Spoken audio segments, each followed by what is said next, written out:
আল্লাহ রাব্বুল আলামিন পবিত্র কালামে হাকিমে বলে দিয়েছেন, ইন্নাল কাফিরিনা কানু লাকুম আদুওয়াম মুবিনা। আল্লাহ বলেছেন, the heretics are the eternal enemy of the believers. ঈমানদারদের প্রকাশ্য শত্রু হলো বেঈমান কাফেররা। কারা? যেমন ইসরাইল নামক এই সাদা সাদা কুকুরগুলো। গাজার মুসলমান ইরানে কেমন ভাবে হামলা করেছে, আর বন্ধু মুনাফিক মার্কা ইয়াজিদ মার্কা মুসলমান গুলো, ও বন্ধু কথিত আরব কান্ট্রি গুলো ওই ইসরাইল নামক ইহুদিদেরকে তাদের আকাশ সীমা ব্যবহার করে ইরান। জোরে জোরে কোন আল্লাহু আকবার, আর জোরে কোন সুবহানাল্লাহ, আর জোরে বলেন সুবহানাল্লাহ। যেই ব্যক্তি হুসাইনকে ভালোবাসবেন আল্লাহ তাকে ভালোবাসবেন, আর জোরে সুবহানাল্লাহ। কে বলেছে? হাদিস শরীফের মধ্যে এসেছে, আল্লাহর হাবিব বলেছেন, আল্লাহ রাসূল আরো বলেছেন, হুসাইনুম মিন্নি ওয়া আনা মিন হুসাইন। জোরে জোরে কোন সুবহানাল্লাহ। হুসাইন আমি হতে আর আমি হুসাইন হতে। তার মানে হুসাইনকে ভালোবাসবেন, যদি আপনি ভালোবাসেন আল্লাহ আপনাকে ভালোবাসবে। এখানে কন্ডিশন আছে না নাই? আর যারা বলেন আছে না নাই? হাদিস শরীফ এটা কি রাসূলের বাণী বলেছে কে? রাসূল। এটার মধ্যে বিন্দু পরিমাণ কোনো সন্দেহ থাকলে কিন্তু ঈমান থাকবে না। মুহাম্মদ রাসূলুল্লাহ সাল্লাল্লাহু আলাইহি সাল্লাম এমন একজন প্রফেট, এমন একজন নবী যার কোনো কিছুর মধ্যে বিন্দু পরিমাণ সন্দেহ করলে ঈমান থাকবে না। জোরে জোরে বলেন না সুবহানাল্লাহ। তাহলে ইমাম হুসাইনকে ভালোবাসার দরকার আছে না নাই? আর জোরে বলেন আছে, আছে না? সম্মানিত উপস্থিতি, ইমাম হাসান হুসাইনকে এই জন্য আপনি ভালোবাসবেন, এই আদর্শটাকে আপনি এই জন্য ধারণ করবেন, এই আদর্শটাকে আপনি এই জন্য লালন করবেন। হাদিস শরীফের মধ্যে এসেছে, আল্লাহ রাসূল বলেছেন, আল হাসান ওয়াল হুসাইন সাইয়্যিদু শাবাবি আহলিল জান্নাহ। রাসূল বলেছেন, ইমাম Hasan and Hussain are the leader of younger people in জান্নাহ। রাসূল বলেছেন, ইমাম হাসান হুসাইন জান্নাতে ঈমানদার যুবকদের লিডার সরদার হবে। জোরে জোরে কোন সুবহানাল্লাহ। তাহলে আজকে যারা ইয়াং মেন, যারা আজকের এই শহাদায়ে কারবালার স্মরণে মাহফিলের আয়োজন করেছে, আপনারা বলেন তারা কি হ্যাপি কিনা? আর যারা বলেন তারা হ্যাপি না? কারণ এর চেয়ে চমৎকার আর কোন গুড নিউজ হতে পারে না। কারণ ইহুদি নাসারারা পর্যন্ত বলেছেন, হি ওয়াজ ভেরি ট্রুথফুল। আপনার আমার প্রাণের নবী ছিলেন শ্রেষ্ঠ সত্যবাদী। এই আপনারা কি আমার কথা শুনতেছেন? Stop your mouth everybody. সকলের জবানকে বন্ধ রাখতে হবে, ফার্স্ট কন্ডিশন। সেকেন্ড কন্ডিশন হলো you listening my lecture very attentively. আমার কথা সবাইকে মন দিয়ে শুনতে হবে। থার্ড কন্ডিশন, আপনি যদি বলেন আই সে ডোন্ট অ্যাকসেপ্টেবল, আমি বলবো I say go to your seat, out of sight. আপনি আপনার বাসায় চলে যান। আপনার মতো মুসল্লি আমার প্রয়োজন নেই। কারণ আমার রাসূল বলেছে, যেখানে হবে সেখানে তুমি আলোচনা করো না, তুমি স্টপ হয়ে যাও, জাস্ট সাইলেন্ট হয়ে যাও। কারণ এটা তামাশার জায়গা না। কথাগুলো আমার না, আল্লাহ এবং আল্লাহর হাবিবের। আমি কয়েকজন লোককে ফার্স্ট টাইম থেকে দেখতে পাচ্ছি দেদারসে কথা বলতেছে। হ্যালো, এটা বেয়াদবি ছাড়া আর কিছুই নয়। কথা বলেন ঠিক না ঠিক? এটা কি বেয়াদবি নয়? আমি তো কোরআন হাদিসের কথা বলছি, আমার বানানো কথা না। আজকে আমরা উদাসীনতার মধ্যে আছি দেখেই আমাদের চারপাশ প্রতিকূলে। কথা বলেন না কেন? ঠিক না ঠিক? আরো জোরে। আল্লাহ রাসূল কি বলেছেন? জান্নাতে যুবকদের সরদার হবে ইমাম হাসান হুসাইন, দুই ভাই। ইমাম Hasan and Hussain are the leader of younger people in জান্নাহ। ইমাম হাসান হুসাইন জান্নাতে ইয়াং মেন যারা আছে তাদের লিডার হবে, নেতা হবে। জোরে কোন সুবহানাল্লাহ। বন্ধুরে আমার, এখানেই শুধু ক্ষান্ত নয় রে, আমার রাসূল বন্ধু আরো জানিয়ে দিয়েছেন, আরো বলে দিয়েছেন, ও উমরাবাদের মানুষ, হৃদয়ের জানালা খুলে তোমরা সবাই শোনো। আমি আমার মা বোনদেরকেও ডেকে ডেকে বলবো, শুধু আজকে যুবকদের জন্য মেসেজ নিয়ে এসেছি, আমি প্রত্যেকটা স্টেপ, প্রত্যেকটা শ্রেণীর মানুষের জন্য মেসেজ নিয়ে এসেছি।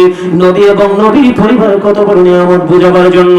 বন্ধুরে আমার, যুবকদের ফয়সালা হয়ে গেল, ইয়াং মেনদের জান্নাতের লিডার আমরা খুঁজে পেয়ে গেলাম। এবার আসেন, ইমাম হাসান হুসাইনের মায়ের নাম কি জানেননি? মা খাতুনে জান্নাত ফাতেমা। আমার রাসূল বলে দিয়েছেন, ফাতেমাতুস সাইয়্যিদাতুন নিসাই আহলিল জান্নাহ। আমার রাসূল বলেছেন, mother Fatema is the leader of females in জান্নাহ। আমার রাসূল জানিয়ে দিয়েছেন, ও উমরাবাদের আমার মা, আমার বোনেরা, আমি আজকে যুবক ভাইদেরকে বলবো, মোবাইলে রেকর্ড করে নিয়ে যাও, বাড়ি গিয়ে তুমি তোমার মা এবং চাচি, জেঠি, দাদি, নানি যারা আছে যে তাদেরকে একটু মেসেজটুকু জানিয়ে দিবে। গাজী সুলাইমান আল কাদরী সাহেব আজকে বলে গেছে ফাতেমাতু সাইয়্যিদাতু নিসাই আহলিল জান্নাহ।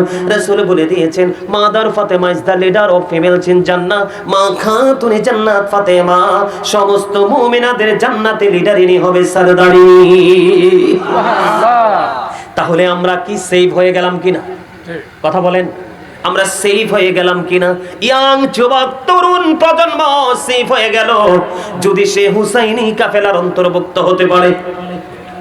মা বোনেরা, দাদি নানি চাচি জেঠি নারী সদস্য যারা আছে তারা যদি মা খাতুনে জান্নাত ফাতেমাকে ফলো করতে পারে তাহলে তারাও সেভ হয়ে গেল, ঠিক কিনা বলেন? এবার বন্ধু তৃণমূল পর্যায়ের একবারে হাই কোয়ালিটি থেকে লো কোয়ালিটি পর্যন্ত, একবারে ফার্স্ট থেকে লাস্ট পর্যন্ত এক শ্রেণীর কত শ্রেণীর মানুষ আছে তারা এখনো পর্যন্ত এলোমেলো ভাবে দৌড়াদৌড়ি ছোটাছুটি করছে। তাদের জন্য বড় মেসেজ হলো আরেকটা বন্ধু, আমার রাসূল বলে দিয়েছেন আনা মাদিনাতুল ইলম ওয়া লিউন বাবুহা। আমার রাসূল বলেছেন I am a city of education, the gate of that city is Ali. আমার রাসূল বলে দিয়েছেন আমি হলাম শিক্ষার শহর আর সেই শহরের দরজা হলো হযরতে আলী। জোরে জোরে কন্না সুবহানাল্লাহ। তার মানে হলো কি ব্যাপারটা কেমন হয়ে গেল? আমি এখনো জানি না, আমি এখনো বুঝি না, এখনো আমি শিখতে পারি না, এই কথা বলে পার পেয়ে যাবে না। আপনি আলীর দিকে গেলে আপনি সকল মেসেজ পেয়ে যাবেন। মা আয়েশা সিদ্দিকা রাদিয়াল্লাহু তাআলা আনহা থেকে হাদিস কানা বর্ণিত, আমার আপনার প্রাণের নবী তিনি বলে দিয়েছেন একদিন মা আয়েশা আবু বকর সিদ্দিক রাদিয়াল্লাহু তাআলা আনহুকে ডেকে ডেকে বললেন বাবা, বাবা গো, ও বাবা, আমি চেয়ে দেখি আপনি যখন বসে থাকেন আপনি হযরতে আলীর চেহারার দিকে পলকহীন দৃষ্টি দিয়ে আপনি তাকিয়ে থাকেন। বাবা, বাবা গো, ও বাবা, আপনি পলকহীন দৃষ্টি দিয়ে আপনি তাকিয়ে থাকেন বাবা গো, কেন গো? এবার আমার হযরতে আবু বকর সিদ্দিক রাদিয়াল্লাহু তাআলা আনহু তিনি জানিয়ে দিলেন মা, মা গো, আমার রাসূল বলে দিয়েছে হযরতে আলীর চেহারার দিকে তাকানো ইবাদত। জোরে জোরে কন্না সুবহানাল্লাহ। তাহলে আহলে বাইতকে ভালোবাসতে লাভ না লস? আর জোরে বলেন লাভ না লস? অনেক বেশি লাভ বন্ধু। এবার আসেন এই যে কারবালাটা কেন হলো, এই কারবালার ইতিহাস কেন তৈরি হলো, এই কারবালাকে কেন বন্ধু ইমানদার মুমিন মুসলমানরা হৃদয়ে ধারণ করেছে এখনো পর্যন্ত। কারবালার মাঠ যখন আসে রে আমাদের এই দেশের মুরব্বীরা এখনো পর্যন্ত কাঁদে। কথা বলেন না কেন? মুহররমের 10 তারিখে কি ঘটাইলেন রব্বানা, কলিজা ফাটিয়া যায় গো শুনিলে সেই ঘটনা। তোমার সমস্যা কি? তুমি কি আমার কথা শোনো না? শোনো, তোমার এত হাসি আসে কোত্থেকে, কথা বলার এত স্পিড আসে কোত্থেকে?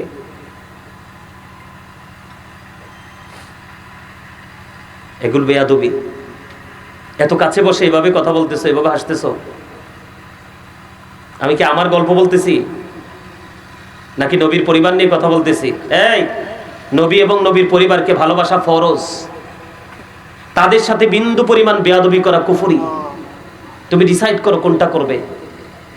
তোমরা ইয়াং ম্যান, আজকে যদি তুমি জানো আগামীকালকে তুমি তোমার নেক্সট প্রজন্মকে তুমি জানাতে পারবে। এই এদিকে তাকাও, আল্লাহ রাসূল কি বলেছে জানো? আল্লাহ রাসূল বলেছেন আদিবু আওলাদাকুম আলা সালাতি খিসালিন হুব্বি নবিকুম ওয়া হুব্বি আহলি বাইতিহি ওয়া আলা কিরাতিল কুরআন। রাসূল বলেছেন বাবা মা শুধু সন্তানকে কাপড় পরাবে, খাবার দিবে, এইটুকু বাবা মার দায়িত্ব নয়, বাড়ি গাড়ি করে দিয়ে যাবে, এটা বাবা মার ক্রেডিট নয় এবং দায়িত্ব নয়। রাসূল বলেছেন তোমরা যারা পিতামাতা হয়েছো তোমরা তোমাদের সন্তানদেরকে 3টি বিষয় শিক্ষা দাও। একটি হলো হুব্বি নবিকুম, teach the love of the prophet, নবীর ভালোবাসা শিখাও, কারণ এই ভালোবাসা ঈমান এবং ফরজ। এরপরে বলেছেন হুব্বি আহলি বাইতিহি, টিচ ফ্যামিলি লাভ, নবীর পরিবারের ভালোবাসা শিখাও, কারণ নবীর পরিবারের ভালোবাসা শিখাও এই জন্য কারণ নবীর পরিবার আহলে বাইতকে ভালোবাসা এটা ঈমান এবং ফরজ। এরপর আল্লাহ রাসূল বলেছেন ওয়ালা কিরাতিল কুরআন, লাউন তো রিসালাত দাহুল কুরআন। এরপরে বলেছেন তুমি কোরআন তেলাওয়াত শিখাও। আপনি শুধু তাদেরকে বাড়ি গাড়ি টাকা পয়সা দ্বন্দ্ব দিয়ে যাবেন, এটাই কিন্তু আপনি বাবার দায়িত্ব নয়। এই জন্য আমি প্রায় ওয়াজে বলি every parent should take care their children very carefully. প্রত্যেকটা পিতামাতার উচিত তাদের সন্তানের দায়িত্ব যত্ন সহকারে পালন করা। আর আমরা সন্তান হিসাবে আমি যদি বলি, we should Obi our parents, আমাদের প্রত্যেকের উচিত আমাদের পিতামাতাকে মান্য করা। কারণ বাবা মাকে ভালোবাসা ফরজ, তাদেরকে কষ্ট দেওয়া হারাম। আমার কথা বুঝতে পেরেছেন? আমার ওয়াজের ধরন এরকম, আমার সামনে যদি একটা মানুষও বেয়াদবি করে আমি তাকে কন্ট্রোলে আনবো, তারপরে আমি ওয়াজ করব। কারণ এটা আমার জন্য না, এটা আপনার জন্য। আমি চাইলেও আগামীকালকে আপনি যদি আমাকে 1 কোটি টাকা দিবেন, বলবেন আমি এখানে আসতে পারবো না, কারণ আগামীকালকে আমার শিডিউলটা আরেক জায়গায় দেওয়া। কথা কি বুঝতে পেরেছেন? গাজী সুলাইমান লোকাল জিনিস নয়, হালকা পাতলা জিনিস নয়, এলোমেলো কথা বলে টাইম পাস করার লোক নয়। গাজী সুলাইমানকে যারা কিনেছে তারা চিনেই কিনেছে। আমার কথা কি কষ্ট পাইছে?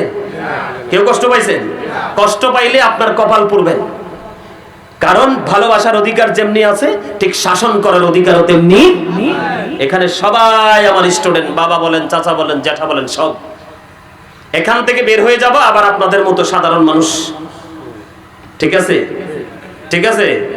আলহামদুলিল্লাহ বলেন, আরো জোরে, আরেকটু মহাব্বতে। তাহলে আহলে বাইতকে ভালোবাসা কি? ফরজ। কি মজার জিনিস না? এখানে ঢুকলে না মজা পাইতেন, আমি তো এখানে ঢুকিই নাই। থাকবেন না চলে যাবেন? সবাই তুমি থাকবা নি? থাকবা? মাশাআল্লাহ, মাশাআল্লাহ, আলহামদুলিল্লাহ বলেন। আমি ভাবছি আমার স্বাস্থ্য ভাইটা রাগ হইছে না, রাগ হইছে না। আলহামদুলিল্লাহ বলেন, আরো জোরে, আলহামদুলিল্লাহ, একটু মহাব্বতে বলেন তো। এই কথাগুলোকে আগামীকালকে যদি আপনি বলেন যে আমি স্পেসিফিক ভাবে এই কথাটি আবার জানতে চাই, সম্ভব? কথা বলেন, সম্ভব? আমরা আপনাদের জন্য রাত দিন পড়াশোনা করতে হয়, ওয়াজ কিন্তু এইভাবে করা যায় না। এটা আল্লাহ প্রদত্ত এক নিয়ামত। দেশে অসংখ্য কোটি কোটি অগণিত আলেম ওলামা আছে, কিন্তু এই চেয়ারটা সবার সৌভাগ্যে জোটে, এটা বুঝতে হবে। আরো জোরে চলে যাবেন?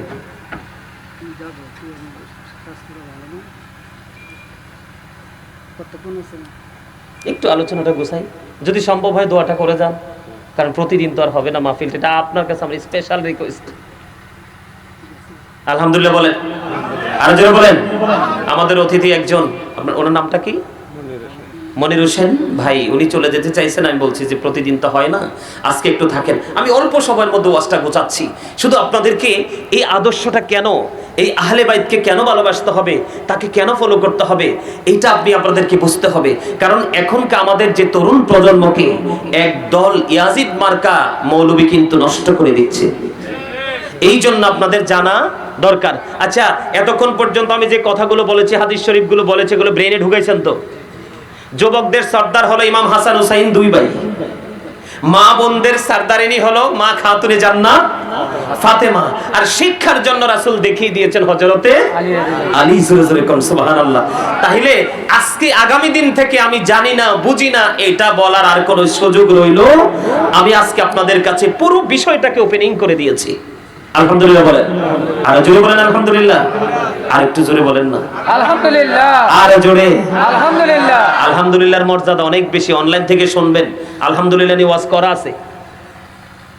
বন্ধুরা আমার, আমি আপনাদেরকে একটুখানি বলি, ইয়াজিদ এবং তার দলকে কেন কি করা যাবে না, ফলো করা যাবে না। ইয়াজিদ 100% ক্যারেক্টারলেস ছিলেন, আর ইমাম হুসাইন গুড ক্যারেক্টার সম্পূর্ণ একজন পারসন ছিলেন। সুবহানাল্লাহ বলেন। বন্ধুরা আমার, দুইজনের চরিত্র আমি আপনাদের সামনে একটু তুলে ধরব। দুইজনের চরিত্র আমি একটু আপনাদের সামনে তুলে ধরব, না হয় আপনারা কোনোভাবে বুঝতে পারবেন না। বন্ধুরা আমার, ইমাম হুসাইন একজন মুহাদ্দিস ছিলেন। একদিকে আল্লাহর প্রিয় হাবিব, হাবিবুল্লাহর কলিজার টুকরা, মা খাতুনে জান্নাত ফাতেমার কলিজার টুকরা, জান্নাতি যুবকদের সরদার লিডার। আরেকদিকে তিনি একজন মুহাদ্দিস ছিলেন। ওনার এমন একটা চরিত্র ছিল, একদিন বন্ধু ওনার কাছে ভিক্ষুক এসেছেন সাহায্যের জন্য। তিনি বললেন, তুমি বসো, আমার কাছে এখন কিছু নাই, অপেক্ষা করো, আমার কাছে দৌলত আসবে, আমি তোমাকে দিব। কিছুক্ষণের মধ্যে 7 দিরহাম চলে আসলো। কত দিরহাম? তার ধরেন 7 ব্যাগ টাকা, ধরেন আমাদের ভাষায় কত ব্যাগ? 7 ব্যাগ টাকা আসলো। সঙ্গে সঙ্গে ওই সাহায্য প্রার্থী যিনি তাকে 7 ব্যাগ দিয়ে দিলেন। তিনি কিছুই নিজের জন্য রাখলেন না। জোরে জোরে সুবহানাল্লাহ। আর জোরে বলেন না সুবহানাল্লাহ। উনি বন্ধু এত বেশি নফল ইবাদত করেছেন, এত বেশি দান সাদাকা করেছেন, নবীর আদর্শ নবীর সুন্নাহকে লালন করেছেন, ধারণ করেছেন, আর নবীর আদর্শের জন্যই তিনি জীবন দিয়েছেন। বন্ধু কিতাব খুলে দেখেছি উনি কম পক্ষে 25 বার পায়ে হেঁটে তিনি হজ করেছেন। সুবহানাল্লাহ। আপনাদের সামনে আমি মজার জায়গাটা একটুখানি তুলে ধরবো। আমার দিকে বন্ধু গভীর মন দিয়ে শোনেন। ইমাম হুসাইনের চরিত্র বোঝানোর জন্য বলছি। একদিন 2 ভাই সফরে বের হলো। ইমাম হাসান হুসাইন রাদিয়াল্লাহু তাআলা আনহু 2 ভাই হঠাৎ করে তিনি নজর দিয়ে চেয়ে দেখলো, ঘোড়া থেকে নজর দিয়ে চাইয়া দেখলেন এক বুড়ো দাদু ওযু বানায় কিন্তু ওযু হয় না। 2 ভাই ঘোড়ার মধ্যে বসে বসে চিন্তা করলেন, ভাইয়া দেখো ওই বুড়ো দাদু ওযু বানায়, ওযু তো তার হয় না। 2 ভাই মিলে আজকে বুড়ো দাদুকে আমি ওযু শিখিয়ে দিব। সুবহানাল্লাহ বলবেন না? এবার আস্তে আস্তে করে 2 ভাই ওই বুড়ো দাদুর কাছে চলে গেলেন, গিয়ে দাদুকে একটা সালাম দিলেন। কেমন আছেন, বাসার সবাই কেমন আছে, কথোপকথন হলো। সর্বশেষে ওই বুড়ো দাদুকে একটা ডাক দিয়ে বললেন, দাদু বলো না আমাদের একটা ফয়সালা তুমি আজকে দিবে কিনা? কই কি ফয়সালা বলো? কই ফয়সালাটা হলো আমরা 2 ভাই মিলে আজকে ওযু করব, তুমি ফয়সালা দিবে কার ওযু বেশি সুন্দর।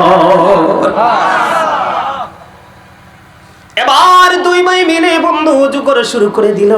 ওযু করতে করতে করতে করতে ওযু যখন শেষ প্রান্তে চলে আসলো, এবার ওই বুড়ো দাদুকে প্রশ্ন করার আগে দাদু একটা ডাক দিয়ে বললেন, দাদু দাদু গো, কে গো তোমরা? কেন এত মিষ্টি তোমাদের চেহারা? কেমন করে এত সুন্দর ওযু তোমরা করলে? এত ছোট্ট মানুষ এত মিষ্টি করে কেমন করে তোমরা এই সুন্দর ওযুটা সম্পূর্ণ করেছো? দাদু দাদু গো, তোমরা 2 ভাইয়ের ওযু এত সুন্দর হয়েছে, এত সুন্দর ওযু আমি আমার জীবনে কোনোদিন আমি দেখিনি। জোরে জোরে কন্যা সুবহানাল্লাহ। দাদু দাদু গো, কে গো তোমরা? কেন তোমাদেরকে এত মিষ্টি লাগে রে? তোমাদের চেহারা এত নূর, এত গ্লেজ, এটা কেমন করে সম্ভব? তোমাদের বংশ পরিচয় কি? দাদু আমরা কোন পৃথিবীর সাধারণ মানুষ নই গো, আমরা হলাম আল্লাহর প্রিয় হাবিব, আল্লাহর প্রিয় হাবিব হাবিবুল্লাহর কলিজার টুকরা, ফাতেমার 2 কলিজার টুকরা হাসান হুসাইন। জোরে জোরে কন্যা সুবহানাল্লাহ। বন্ধু ইমাম হুসাইনের জীবনে ছিল সত্যের পক্ষে থেকে সত্যে মিথ্যার বিপক্ষে লড়াই করা, সত্যকে প্রতিষ্ঠিত করা, প্রেম মানুষের কলিজায় ঢুকিয়ে দেওয়া, নবীর আদর্শকে মানুষের মাঝে বিলিয়ে দেওয়া, কোরআন হাদিসকে উজ্জীবিত করে মানুষের কাছে বন্ধু পৌঁছে দেওয়া। আর যদিও ইয়াজিদের নামটা বন্ধু মুখে নিতে চাই না, যদিও ইয়াজিদের নামটা আমি মুখে নিতে চাই না, তারপরেও আমি আজকে ইয়াজিদের পরিচয় আমি আপনাদেরকে দিতে হবে। আমার ইমাম হুসাইনের উপদেশটা ছিল আমার প্রাণের রাসূল, আর আমার রাসূলের উপদেশটা ছিল স্বয়ং আমার আল্লাহ। ঠিক কিনা বলেন? আপনারা জানলে অবাক হবেন বন্ধু, আপনারা শুনলে অবাক হয়ে যাবেন রে। ওই কারবালার ইতিহাস শুনলে কোন মুমিন বন্ধু চোখের পানি না ছেড়ে থাকতে পারে না। বিশ্বাস করেন, আল্লাহি আল্লাহর কসম করে বলছি বন্ধু, যখন নির্জনে বসে বসে কারবালার ইতিহাস পড়ি রে, মনের অজান্তে চোখের পানি কিতাবের মধ্যে চলে আসে। কেন জানেননি? কারণ ইমাম হুসাইন কোনো নাম নয়, এটা হলো কুল কিনারাহীন এক মহাসমুদ্র।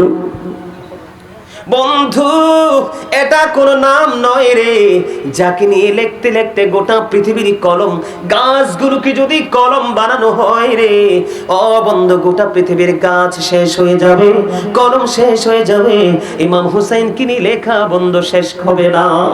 সমস্ত পৃথিবীর কালিগুলো যদি আমি কলমের মধ্যে ঢুকিয়ে যদি লেখা শুরু করি রে, ইমাম হুসাইনকে লেখা, ইমাম হুসাইন রাদিয়াল্লাহু তাআলা আনহুকে নিয়ে লেখা শেষ হওয়ার আগে কালি ফুরিয়ে যাবে। বন্ধু ইমাম হুসাইনকে নিয়ে লিখতে গেলে বন্ধু লেখা কাঁদে, কাঁদে খুদ করুন। ও বন্ধু, ইমাম হুসাইন এমন একটা নিয়ামত রে বন্ধু, আমি আপনাদেরকে যদি আর একটু সহজ করে বোঝাই, একটা প্রেমময় জায়গা আমার মনে হয়ে গেল। তারপরে আমি আজিদের কাছে বন্ধু যাব।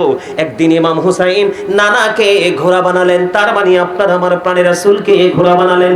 নানা, নানা গো, আজকে তুমি ঘোড়া হবে, আমি তোমার পিঠে আজকে চড়বো।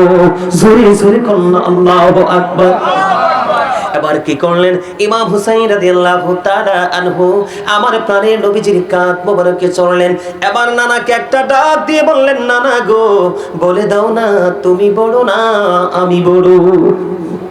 আবার আমার নবীজি আশ্চর্য হয়ে গেলেন, এ কেমন প্রশ্ন রে কলিজার টুকরা।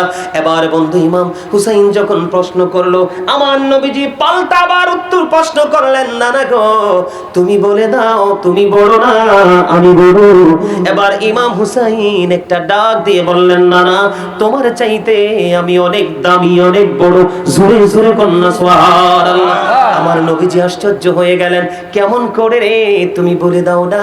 এবার ইমাম হুসাইন ডাক দিয়ে বললেন, নানা, নানা গো, আমার মা তো খাতুনে জান্নাত ফাতেমা, জান্নাতের সরদারিনী, তোমার মা তো আমার মায়ের মতো না। নানা, নানা গো, আমার বাবা শেরে খুদা আলী, আমার বাবা হলো শেরে খুদা আলী গো, তোমার বাবা তো আমার বাবার মতো না। আমার নানা হলো সৃষ্টিকুলের শ্রেষ্ঠ রাহমাতুল লিল আলামিন। নানা গো, তোমার নানা তো আমার নানার মতো নয়, বিবেক বিবেচনায় আমি তোমার চাইতে দামি।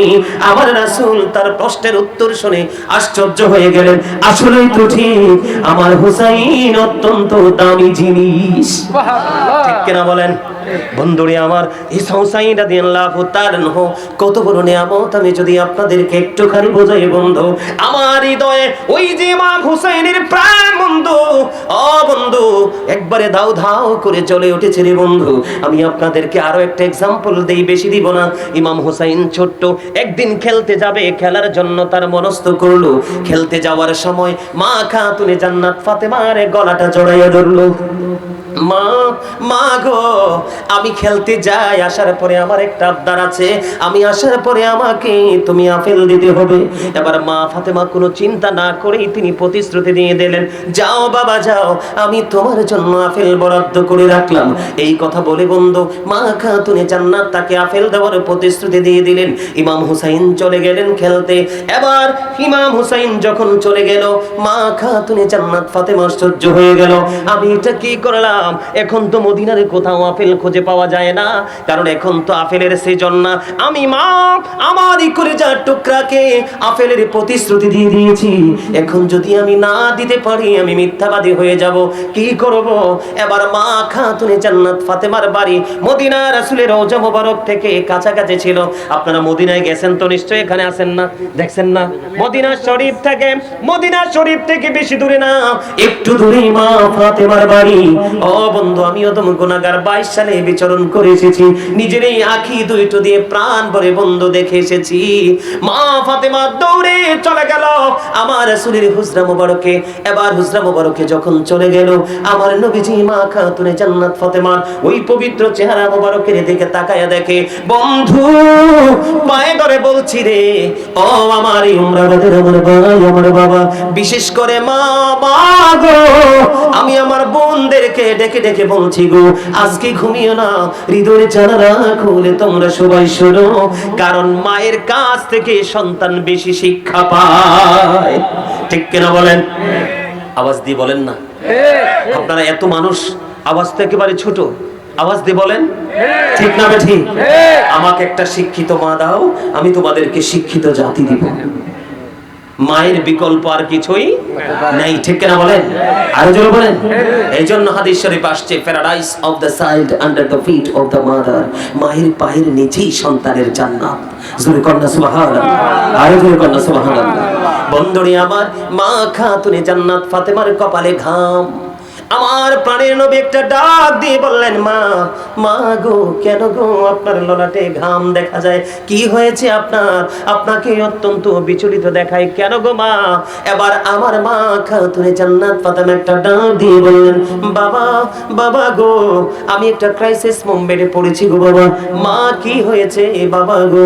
বাবা, আপনার কলিজার টুকরা হুসাইন আজকে খেলতে যাবে, যাওয়ার সময় বলল, মা আমি আজকে আপেল খেতে চাই, আমাকে তুমি আপেল দিতে হবে। এই কথা বলার পরে, বাবা গো, আমি আপনার নাতিকে কলিজার টুকরাকে আমি প্রতিশ্রুতি দিয়ে দিয়েছি, কিন্তু দেওয়ার পরে চিন্তা করলাম মদিনার কোথাও তো আপেল নাই, এখন তো আপেলের সৃজন দেখা যায় না, আমি কি করব? এখন সন্তানের কাছে তো জোর হয়ে যাব। বন্ধু, কতবার আমি এই ইতিহাস পড়েছি, এই প্রেমময় ঘটনাটা আমি কতবার পড়েছি, যত পড়ি রে ততই যেন স্বাদ বন্ধু বেড়ে যায়। এবার কি করলেন, এই বাবা এবং কন্যার মধ্যে কথোপকথন চলতেছে, এরই মধ্যে বন্ধু আমার নবীজির হুজরায় জিবরাইল জান্নাতি আপেল নিয়ে হাজির। জোরে জোরে কন্যা সুবহানাল্লাহ। এবার জিবরাইল বললেন, ইয়া রাসূলুল্লাহ, ইয়া হাবিবাল্লাহ, নবী গো, আপনি আপনার কন্যা পেরেশানিতে থাকবে, এটা আমার আল্লাহ কখনো চায় না গো ইয়া রাসূলুল্লাহ। এই যে যা দেখেন, আমার আল্লাহ জান্নাত থেকে আপনার কলিজার টুকরার জন্য আপেল পাঠিয়ে দিয়েছে। বন্ধুরে আমার, কি প্রেম দেখেন তাদের প্রতি, আল্লাহর কত ভালোবাসা, আল্লাহর কত মায়া, এখান থেকে আমাদের জন্য কত বড় শিক্ষা বন্ধু। এবার কি করলেন, জিবরাইল ডেকে ডেকে বললেন, আমার 2টা বাটি লাগবে, একটা চাকু লাগবে। এবার কি করলেন, 2টা বাটি মা আয়েশা সিদ্দিকা রাদিয়াল্লাহু তাআলা আনহার ঘর থেকে মা খাতুনে জান্নাত ফাতেমা 2টা বাটি আনলেন, একটা চাকু আনলেন। জিবরাইল আলাইহিস সালাম আপেলটাকে অর্ধেক করে দিলেন, অর্ধেক করে একটা ভাগ বন্ধ আমার রাসূলের হাত মোবারকে দিয়ে দিলেন, আর অর্ধাংশ একটা বাটির মধ্যে রেখে আর একটা বাটি দিয়ে ঢাইকা দিলেন। দিয়ে তিনি কি করলেন, সিস্টেম করে তিনি চলে গেলেন, সবাই আজকে আপেল খাবে। মা ফাতেমা আপেল নিয়ে চলে গেলেন, ইমাম হুসাইন দৌড়ে ছুটে আসলেন। এবার আসার পরে মা খাতুনে জান্নাত ফাতেমা ইমাম হুসাইন রাদিয়াল্লাহু তাআলা আনহুকে আপেল খেতে দিলেন। আপেল খেতে দেওয়ার পরে এবার ইমাম হুসাইন আপেলটা খাওয়ার পরে এত মজা পেয়েছে, মাকে ডেকে বললেন, মা গো, এত মজার আপেল আমার জীবনে আর কোনোদিন আমি খাইনি গো মা, এখন থেকে প্রতিদিন এই আপেল দিতে হবে। জোরে জোরে কন্যা সুবহানাল্লাহ, একবার বলেন না আল্লাহু আকবার। প্রথম দাবি ছিল কি? একবার। কয়বার? এখন প্রতিবার। মা গো, এই আপেল তুমি কোত্থেকে এনেছো গো মা? এবার আমার মা খাতুনে জান্নাত ফাতেমা রাদিয়াল্লাহু তাআলা আনহা একটা ডাক দিয়ে বললেন, বাবা গো, এই আপেল তো পৃথিবীর কোনো বাগান থেকে আসেনি, আল্লাহ রাব্বুল আলামিন ওই জান্নাত থেকে তোমার নানার কাছে পাঠিয়ে দিয়েছে। বন্ধু, একটা সেকেন্ড ইমাম হুসাইন দেরি করলো না, একবারে বিরামহীন গতিতে দৌড়ে চলে গেলেন, গিয়ে আবার কলিজার টুকরা নানাকে ডেকে ডেকে বললেন, নানা, নানা গো, ও নানা, তোমার কাছে আবদার নিয়ে এসেছি গো নানা, বলো বলো। আবদার হলো এখন থেকে প্রতিদিন আমাকে মজাদার আপেল দিতে হবে। আমার নবীজি বললেন, যাও যাও, তোমার আপেলের ব্যবস্থা হয়ে যাবে। জোরে জোরে কন্যা সুবহানাল্লাহ, সুবহানাল্লাহ ওয়ালহামদুলিল্লাহ, লা ইলাহা ইল্লাল্লাহ, সুবহানাল্লাহ ওয়ালহামদুলিল্লাহ, লা ইলাহা ইল্লাল্লাহ, লা ইলাহা আনহবি আমার নূরের ফুতুল, জগত করুণে ও জালা, নবী আমার নূরের ফুতুল, জগত করুণে ও জালা, রোজ হাসরে করবেন তিনি উম্মতের ফয়সালা।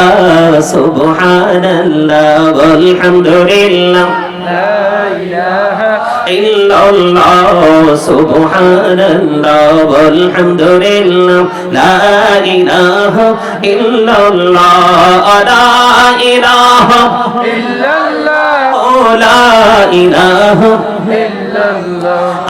আরশ কুরসি লৌহ কলম সৃষ্টি যাহার ওসিলানি যে আল্লাহ খুশি হইয়া নাম রাখিলেন হাবিবুল্লাহ সুবহানাল্লাহ ওয়ালহামদুলিল্লাহ লা ইলাহা